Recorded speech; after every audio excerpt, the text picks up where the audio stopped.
उसे ब्रह्मगिरि पर्वत कहते थे, वहां अगस्त्य आश्रम था।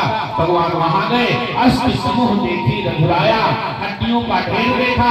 अगस्त्य महाराज से पूछा किसकी हड्डियां हैं? भगवान ने अगस्त्य जी ने कहा महाराज आप नरलीला मुझसे तो कम मत करो। अरे दुनिया आपको नहीं जानती है, दशरथ नंदन जानती है, लेकिन मैं जानता हूँ चतुर्भुज नारायण अंश सहित अवतरित हो चुके हैं।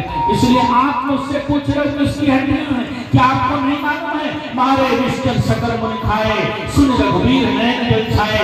ये राष्ट्रों में संतों को मारा है, उनकी हड्डियां हैं। लक्ष्मण जी से कहा इसको इकट्ठा करो। सुतीक्षण और लक्ष्मण जी ने उसको इकट्ठा किया, आवाहन किया। 23 तीर्थ वहां प्रकट हुए, उसको वहां विसर्जन किया गया। आज भी उस कुंड का नाम अमरेश कुंड है। आज भी रामपेट में अस्थि विसर्जन की परंपरा है। आगे भगवान ने वही प्रतिज्ञा किया, निश्चरहीन करो मैं खुद उठाए प्रणकीन, सकल बदन के आश्रम जाए सुधीर। राक्षसों को मारने का दिव्य अस्त्र जो था, जिसको कहते हैं आदित्य हृदय स्त्रोत, इस मंत्र को अगस्त्य महाराज ने राम जी को दिया कि आगे तुम्हें इसकी जरूरत पड़ेगी। वो मंत्र वहां शूर्पणखा रावण की बहनी शूर्पणखा आई और दुष्ट हृदय दारुण आदि आदि कथा। भगवान लक्ष्मण जी ने उसके नाक कान काट लिए। रावण के पास गई, रावण आया, सीता का अपहरण किया। सीता की खोज में भगवान बन भ्रमण रहे हैं। और आगे बाबा जी लिखते हैं, काबत आया, काबत का भगवान ने उद्धार किया। ताहि दे गति राम उदारा, ताहि दे गति राम उदारा, ताहि दे गति राम उदारा, ताहि दे गति राम उदारा।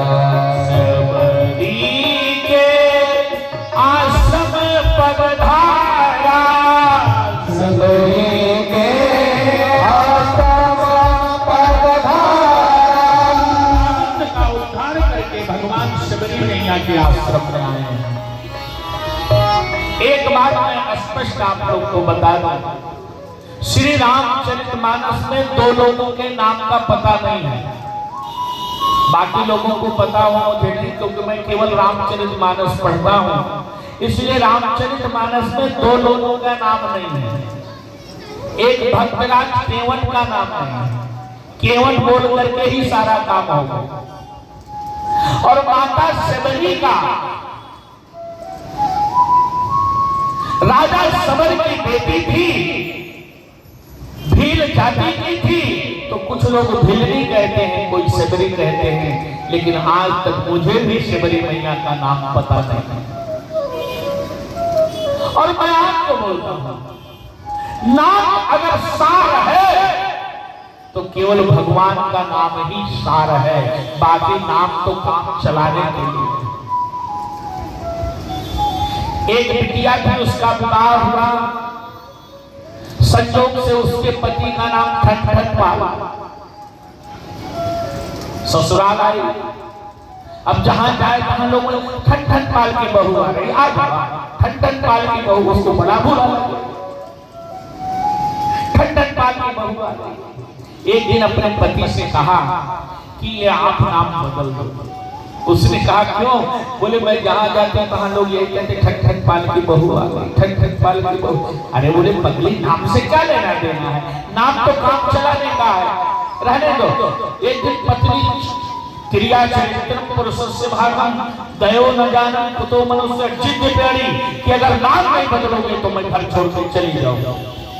ठनठनपाल ने उसने कहा तुम जाना है तो जा, लेकिन मैं नाम नहीं बदलूंगा। घर से निकल गई, रास्ते में गई तो एक बिटिया गोबर की गोबरी चुन रही थी, उपले गोबर का गोबरी चुन रही थी। इसकी घरवाली ने पूछा बहन तेरा नाम क्या है? बोले दीदी मेरा नाम लक्ष्मी है। उसने विचार किया लक्ष्मी चुने गोबरी, नाम लक्ष्मी गोबरी छुप गई और आगे गई तो एक आदमी अपने बैलगाड़ी से गेहूं का भूसा अपने गौशाला के लिए ला रहा था। बैल मंडी पर बैठा था। इस बहन ने पूछा, भैया आपका नाम क्या है?